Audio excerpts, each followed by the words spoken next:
नमस्कार, आप सभी का स्वागत है आपके अपने यूट्यूब चैनल एग्जाम स्केनिया पर। आप सभी की आगामी यूपी पुलिस कांस्टेबल भर्ती परीक्षा के लिए जीके जीएस का प्रैक्टिस सेट नंबर 24 लेकर के आए हैं, जिसमें 75 इंपॉर्टेंट क्वेश्चंस को इंक्लूड किया गया है, जो आप सभी की परीक्षा की दृष्टि से बहुत ही महत्वपूर्ण है। तो आप सभी से निवेदन है कि वीडियो में अंत तक बने रहें और प्लीज वीडियो को लाइक करें, दोस्तों में शेयर करें। जितने भाई बहन चैनल पर पहली बार विजिट कर रहे हैं, प्लीज चैनल को सब्सक्राइब करके बेल आइकन जरूर दबाएं। तो आइए साथियों, शुरू करते हैं जीके जीएस का प्रैक्टिस सेट नंबर 24 और देखते हैं इस प्रैक्टिस सेट का पहला प्रश्न जो आप सभी के सामने है। पहला प्रश्न है, वह प्रक्रिया जिसके द्वारा वायु में जलवाष्प जल की बूंदों में परिवर्तित होती है उसे क्या कहते हैं? ऑप्शन ए विस्तरण, ऑप्शन बी संघनन, ऑप्शन सी वाष्पीकरण और ऑप्शन डी ऊर्ध्वपातन। राइट आंसर होगा आप सभी के लिए ऑप्शन नंबर बी, उसे संघनन कहते हैं। अगला प्रश्न है, किसमें ध्वनि की गति सर्वाधिक होती है? राइट आंसर होगा आपका ऑप्शन नंबर बी, बर्फ में। अगला प्रश्न देखते हैं, मगध साम्राज्य का अंतिम शासक कौन था? राइट आंसर होगा आप सभी के लिए ऑप्शन नंबर डी, मगध साम्राज्य का अंतिम शासक कालाशोक था। अगला प्रश्न है, गायत्री मंत्र का वर्णन मिलता है किसमें मिलता है, ये आप सभी को बताना है। Option A Atharvaveda, option B Samaveda और option C Yajurveda, option D Rigveda. Right answer होगा ऑप्शन नंबर डी, ऋग्वेद में गायत्री मंत्र का वर्णन मिलता है। अगला प्रश्न है, किस मुगल शासक ने धार्मिक आधार पर लगाए गए जजिया और तीर्थ यात्रा कर को समाप्त किया था? राइट आंसर होगा ऑप्शन नंबर सी, अकबर ने। अगला प्रश्न देखते हैं, इनमें से कौन सा एक कृत्रिम कीटनाशक नहीं है? आप देख सकते हैं, ऑप्शन है डाइक्लोरो डाइफिनाइल ट्राइक्लोरोइथेन, जिसे डीडीटी कहते हैं, option B aldrin, option C benzene hexachloride और option D paraquat. Right answer होगा ऑप्शन नंबर डी, पैराकीट है। अगला प्रश्न है, पोटेशियम को किस में रखते हैं? राइट आंसर होगा आप सभी के लिए ऑप्शन नंबर ए, सोडियम को मिट्टी के तेल में रखते हैं। अगला प्रश्न है, भारत का पहला आरक्षित वन क्षेत्र है कौन सा है? बताइए कमेंट करके फटाफट। राइट आंसर होगा ऑप्शन नंबर डी, सतपुड़ा राष्ट्रीय उद्यान। अगला प्रश्न है, विश्व प्रसिद्ध कोहिनूर हीरा किस खादान से प्राप्त हुआ था? राइट आंसर है ऑप्शन नंबर ए, गोलकुंडा की खान से विश्व प्रसिद्ध कोहिनूर हीरा प्राप्त हुआ था। अगला प्रश्न है, 1857 के महान विद्रोह के दौरान भारत के गवर्नर जनरल कौन थे? राइट आंसर क्या बनेगा, फटाफट कमेंट करके बताएं। राइट आंसर होगा option number C, Lord Canning. अगला प्रश्न देखते हैं। अगला प्रश्न है, भगत सिंह और उनके मित्रों को किस मामले में गिरफ्तार किया गया था? चार ऑप्शन आप सभी के सामने हैं, राइट आंसर कमेंट करें। राइट आंसर है ऑप्शन नंबर ए, सेंट्रल बम असेंबली कांड में, यानी जो सेंट्रल असेंबली बम कांड हुआ था उसमें भगत सिंह और उनके साथियों को गिरफ्तार किया गया था। अगला प्रश्न है, ओडिशा से प्रारंभ में एक प्राचीन लोक नृत्य है। राइट आंसर होगा ऑप्शन नंबर डी, घुमुरा। घुमरा जो है ओडिशा का एक प्रारंभिक प्राचीन लोक नृत्य है। अगला प्रश्न है, प्रतिरक्षात्मक रोगों का इलाज निम्न में से किस दवा से किया जा सकता है? राइट आंसर बनेगा आप सभी का ऑप्शन नंबर ए, गामा ग्लोबुलिन से। अगला प्रश्न है, क्रोमेटिन जिसमें गहरी धारियां होती हैं और जो अधिक घना भरा होता है उसे क्या कहा जाता है? राइट आंसर है ऑप्शन नंबर सी, हेट्रोक्रोमेटिन कहा जाता है। अगला प्रश्न है, भारतीय रिजर्व बैंक की स्थापना किस वर्ष में की गई थी? राइट आंसर है यहाँ पर ऑप्शन नंबर सी, 1935 ईस्वी में की गई थी। अगला प्रश्न है, निम्नलिखित में से कौन सी परिभाषा आयकर से संबंधित नहीं है? राइट आंसर है ऑप्शन नंबर सी, मोडवैट जो है वो आयकर से संबंधित नहीं है। अगला प्रश्न है, एक अच्छी तरह से सड़े पौधे पर पशु अवशेष कौन सी खाद का एक प्रकार है? राइट आंसर होगा यहाँ पर ऑप्शन नंबर बी, कंपोस्ट खाद। अगला प्रश्न है, निम्नलिखित में से कौन सी भारत की एक व्यापारिक या नगदी फसल है? राइट आंसर होगा आपके लिए ऑप्शन नंबर बी, कपास। अगला प्रश्न है, जब पृथ्वी पूर्व की तरफ घूमती है तो पूर्वी जगहों का स्थानीय समय क्या होगा? बताने का प्रयास करें आप सभी लोग। राइट आंसर होगा ऑप्शन नंबर बी, पश्चिमी स्थानों के स्थानीय जगहों से आगे होगा। अगला प्रश्न देखते हैं। अगला प्रश्न है, अंटार्कटिका का सबसे ऊंचा शिखर कौन सा है? Right answer option number D, beans massive Antarctica का सबसे ऊंचा पर्वत शिखर है। अगला प्रश्न है, इलायची पहाड़ियां निम्नलिखित में से किस पर्वत श्रृंखला में स्थित है? राइट आंसर ऑप्शन बी होगा पश्चिमी घाट। अगला प्रश्न है, तीस्ता नदी का जल विवाद किस देश के साथ है? राइट आंसर होगा ऑप्शन नंबर बी, बांग्लादेश। अगला प्रश्न है, न्यू डेवलपमेंट बैंक के पहले अध्यक्ष कौन थे? इंपॉर्टेंट क्वेश्चन है, मार्कआउट कर लीजिए दोस्तों। राइट आंसर होगा ऑप्शन नंबर डी, केबी कामत। अगला प्रश्न है, म्यांमार की मुद्रा निम्नलिखित में से कौन सी है? राइट आंसर बनेगा आप सभी का ऑप्शन नंबर ए, म्यांमार की मुद्रा क्या है। अगला प्रश्न है, संयुक्त राष्ट्र दिवस मनाया जाता है, कब मनाया जाता है? तो राइट आंसर है ऑप्शन नंबर सी, 24 अक्टूबर को मनाया जाता है। अगला प्रश्न है, महात्मा गांधी के प्रिय भजनों में से एक वैष्णव जन तो के रचयिता कौन है? राइट आंसर यहाँ है option number C, Narsinh Mehta. अगला प्रश्न है, कौन सा राज्य भारतीय संविधान की छठी अनुसूची में उल्लिखित नहीं है? राइट आंसर होगा ऑप्शन नंबर ए, नागालैंड। अगला प्रश्न है, भारत का संविधान लागू होने के समय इसमें कितने अनुच्छेद व अनुसूचियां थी? ये उस समय के परिप्रेक्ष्य में पूछा गया है जब भारतीय संविधान लागू हुआ था। राइट आंसर बनेगा ऑप्शन नंबर डी, 395 अनुच्छेद व 8 अनुसूचियां थी। अगला प्रश्न है, लोकसभा के अध्यक्ष और राज्यसभा के अध्यक्ष के वेतन और भत्ते कहां से दिए जाते हैं? राइट आंसर होगा ऑप्शन नंबर बी, भारत की समेकित कोष से दिए जाते हैं। अगला प्रश्न है, उत्तर प्रदेश का प्राचीनतम और विशालतम बहुउद्देशीय संग्रहालय कौन सा है? राइट आंसर है आपका ऑप्शन नंबर डी, राज्य संग्रहालय लखनऊ। अगला प्रश्न है, निम्नलिखित में से किस प्रसिद्ध भारतीय शास्त्रीय गायिका को उसके शिष्यों द्वारा प्यार से अप्पा जी बुलाया जाता था? राइट आंसर होगा आप सभी के लिए option number A, Girija Devi को। अगला प्रश्न है, doctor B R Ambedkar police academy Uttar Pradesh में कहाँ है? राइट आंसर होगा ऑप्शन नंबर बी, मुरादाबाद में। अगला प्रश्न है, प्रशासनिक सुविधा के लिए उत्तर प्रदेश में कितने विकास खंड हैं? राइट आंसर होगा ऑप्शन नंबर ए, 822। अगला प्रश्न है, उत्तर प्रदेश प्रादेशिक आर्म्ड कांस्टेबुलरी एक्ट किस वर्ष पारित किया गया? राइट आंसर क्या बनेगा? राइट आंसर होगा आपका ऑप्शन नंबर ए, 1948 में। अगला प्रश्न है, उत्तर प्रदेश में किस वर्ष सभी सरकारी कार्यों के लिए हिंदी का प्रयोग करना कानूनी तौर पर अनिवार्य कर दिया गया था? राइट आंसर होगा ऑप्शन नंबर सी, 1968 में।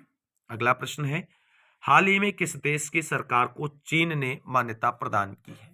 राइट आंसर होगा ऑप्शन नंबर ए, अफगानिस्तान। अगला प्रश्न है, हाल ही में किस देश के सुल्तान भारत यात्रा पर रहे? राइट आंसर होगा ऑप्शन नंबर सी, ओमान के सुल्तान। अगला प्रश्न है, दिसंबर 2023 में किस बैंक ने भारत में सौर परियोजनाओं को बढ़ावा देने के लिए जर्मन विकास बैंक के साथ समझौता किया है? राइट आंसर होगा option number A, state bank of India. अगला प्रश्न देखते हैं। अगला प्रश्न है, चुंबकीय चालक घनत्व की इकाई क्या है? राइट आंसर होगा आप सभी का option number B, Tesla.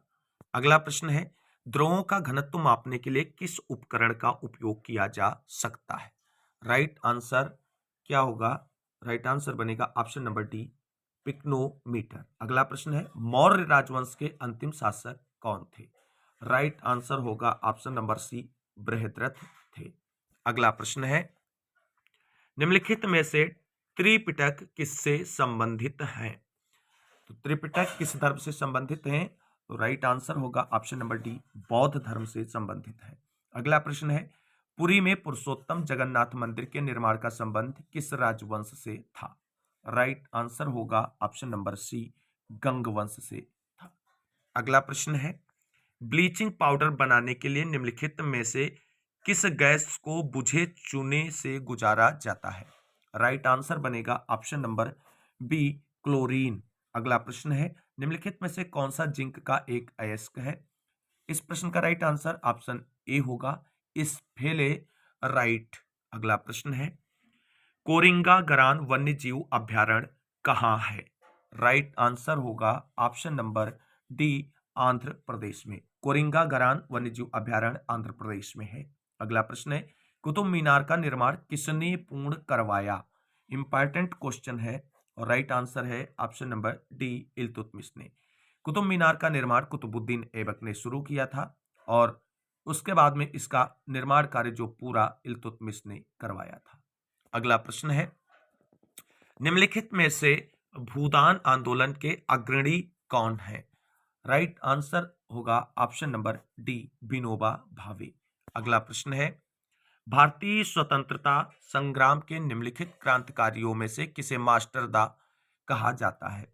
Right answer होगा option number B, Surya Sen को मास्टरदा के नाम से संबोधित किया जाता है। अगला प्रश्न है, प्रसिद्ध संगीतकार अरविंद पारीख किस संगीत वाद्य यंत्र के साथ जुड़े हुए हैं? राइट आंसर है ऑप्शन नंबर बी, सितार। अगला प्रश्न है, निम्नलिखित विकल्पों में से पुनर्उत्पादक बीज उत्पादक पौधे का नाम चुनिए। राइट आंसर होगा ऑप्शन नंबर सी, आलू। अगला प्रश्न है, मनुष्य की आंख का रंग आंख के डैश डैश डैश में स्थित रंग द्रव्य पर निर्भर करता है। किसमें स्थित रंग द्रव्य पर निर्भर करता है? तो राइट आंसर होगा ऑप्शन नंबर ए, आइरिस। अगला प्रश्न है, जीवित प्राणियों में निषेचन के दौरान नर और मादा गैमेट का संलयन एक कोशिका बनाने के लिए होता है, जिसे कहा जाता है, क्या कहा जाता है? उसे युग्मनज कहा जाता है और राइट आंसर ऑप्शन ए हो जाएगा। अगला प्रश्न है, गरीबी रेखा से नीचे के लोगों का अनुपात डैश द्वारा अनुमानित किया जाता है। किसके द्वारा अनुमानित किया जाता है, ये बताना है। राइट आंसर होगा ऑप्शन नंबर बी, लोगों की संख्या के अनुपात द्वारा। अगला प्रश्न है, कॉफी का मूल स्थान निम्नलिखित में से कौन सा देश है? बताइए कौन सा देश है? राइट आंसर है ऑप्शन नंबर ए, इथियोपिया। अगला प्रश्न है, नीली क्रांति का संबंध किससे है? राइट आंसर है ऑप्शन नंबर आपका बी, मत्स्य पालन से नीली क्रांति का संबंध है। अगला प्रश्न है, विश्व की सबसे गहरी झील कौन सी है? राइट आंसर बताइए फटाफट। राइट आंसर यहां पर है ऑप्शन नंबर ए, बैकाल झील विश्व की सबसे गहरी झील है। अगला प्रश्न है, किस महाद्वीप में कोई ठंडा मौसम नहीं है? राइट आंसर यहां पर होगा आप सभी का ऑप्शन नंबर ए, अफ्रीका महाद्वीप में कोई ठंडा मौसम नहीं होता है। अगला प्रश्न है, निम्नलिखित भारतीय राज्यों में से कहां से कर्क रेखा नहीं गुजरती है? राइट आंसर होगा option number D, Uttar Pradesh से कर्क रेखा नहीं गुजरती है। अगला प्रश्न आप सभी के सामने है, टिहरी बांध कहां पर स्थित है? राइट आंसर होगा आपका ऑप्शन नंबर ए, भागीरथी नदी पर टिहरी बांध स्थित है। अगला प्रश्न है, अंतर्राष्ट्रीय न्यायालय किस देश में स्थित है? राइट आंसर होगा ऑप्शन नंबर ए, नीदरलैंड में स्थित है। अगला प्रश्न है, रियाल किस देश की मुद्रा का नाम है? तो राइट आंसर बताना है आप सभी को। राइट आंसर ऑप्शन ए हो जाएगा, रियाल सऊदी अरब की मुद्रा है। अगला प्रश्न है, हिंदी दिवस कब मनाया जाता है? तो हिंदी दिवस कब मनाया जाता है आप सभी लोगों को बताना है। राइट आंसर ऑप्शन सी हो जाएगा, 14 सितंबर को। अगला प्रश्न है, डिस्कवरी ऑफ इंडिया के लेखक कौन है? राइट आंसर फटाफट कमेंट करें और राइट आंसर होगा option number B, Pandit Jawaharlal Nehru, जो हमारे देश के प्रथम प्रधानमंत्री हैं। डिस्कवरी ऑफ इंडिया उनकी प्रसिद्ध पुस्तक है। अगला प्रश्न है, राज्य और केंद्र शासित प्रदेशों की सूची भारत के संविधान की किस अनुसूची में उल्लिखित है? राइट आंसर ऑप्शन डी होगा, पहली अनुसूची में। अगला प्रश्न है, भारतीय संविधान की उद्देशिका में अब तक कितनी बार संशोधन किया गया है? राइट आंसर है ऑप्शन नंबर सी, केवल एक बार। अगला प्रश्न है, लोकसभा के प्रथम अध्यक्ष कौन थे? राइट आंसर बनेगा ऑप्शन नंबर ए, जीबी मावलंकर। अगला प्रश्न है, उत्तर प्रदेश का चारुकुला क्या है? ये इंपॉर्टेंट क्वेश्चन है और इस तरीके के क्वेश्चन परीक्षाओं में देखने को मिलेंगे। तो यहां से राइट आंसर बनेगा ऑप्शन नंबर डी, ब्रज क्षेत्र का पारंपरिक लोक नृत्य है चारुकुला। अगला प्रश्न है, वाल्मीकि का आश्रम ब्रह्मवर्त में था, जो अब कहां स्थित है? राइट आंसर है ऑप्शन नंबर ए, जो अब बिठूर में स्थित है। अगला प्रश्न है, अगला प्रश्न है आप सभी के लिए, वाराणसी के विश्वनाथ मंदिर का निर्माण किसके द्वारा किया गया था? राइट आंसर है ऑप्शन नंबर ए, रानी अहिल्याबाई ने वाराणसी के विश्वनाथ मंदिर का निर्माण करवाया था। अगला प्रश्न है, स्वतंत्रता के बाद उत्तर प्रदेश के पहले मुख्यमंत्री कौन थे? राइट आंसर होगा ऑप्शन नंबर ए, पंडित गोविंद बल्लभ पंत उत्तर प्रदेश के स्वतंत्रता के बाद पहले मुख्यमंत्री बने थे। अगला प्रश्न है, भारतीय पुलिस सेवा यानी आईपीएस के लिए नियंत्रण प्राधिकारी कौन होते हैं? राइट आंसर होगा ऑप्शन नंबर ए, गृह मंत्रालय। अगला प्रश्न है, निम्नलिखित में से कौन सा उत्तर प्रदेश का सबसे पुराना विश्वविद्यालय है? बहुत अच्छा प्रश्न है। राइट आंसर यहां पर होगा ऑप्शन नंबर डी, इलाहाबाद केंद्रीय विश्वविद्यालय उत्तर प्रदेश का सबसे पुराना विश्वविद्यालय है। अगला प्रश्न है, दिसंबर 2023 में प्रवासन और विकास रिपोर्ट 2023 किसने जारी की है? राइट आंसर होगा ऑप्शन नंबर ए, विश्व बैंक की तरफ से जारी की गई है। अगला प्रश्न है, दिसंबर 2023 में जारी आकांक्षी ब्लॉक प्रोग्राम की पहली डेल्टा रैंकिंग में शीर्ष ब्लॉक किस राज्य का है? राइट आंसर है ऑप्शन नंबर बी, तमिलनाडु। अगला प्रश्न और आज के वीडियो का अंतिम प्रश्न है आप सभी के सामने, दिसंबर 2023 में अपने सभी जिलों में हॉलमार्किंग सेंटर खोलने वाला देश का पहला राज्य कौन सा है? राइट आंसर बनेगा ऑप्शन नंबर ए, केरल। तो दोस्तों ये था आप सभी के लिए आपकी यूपी पुलिस कांस्टेबल भर्ती परीक्षा जो 17 और 18 फरवरी को आयोजित की जाएगी, उसकी बेहतर तैयारी के लिए सिलेक्शन वाले जीके जीएस का प्रैक्टिस सेट नंबर 24, जिसमें 75 महत्वपूर्ण प्रश्नों को इंक्लूड किया गया था, जो आपकी एग्जाम की दृष्टि से बहुत ही इंपॉर्टेंट थे। उम्मीद करते हैं आप सभी को यह प्रैक्टिस सेट अच्छा लगा होगा। अगर प्रैक्टिस सेट अच्छा लगा है तो प्लीज वीडियो को लाइक करें, दोस्तों में शेयर करें और चैनल को सब्सक्राइब कर लें आगे की तैयारी को फ्री ऑफ कास्ट जारी रखने के लिए। आज की इस वीडियो में बस इतना ही, मिलते हैं अगली वीडियो में महत्वपूर्ण प्रश्नों के प्रैक्टिस सेट के साथ। तब तक के लिए सभी साथियों को जय हिंद, जय भारत, वंदे मातरम। आप सभी साथियों का दिन शुभ हो।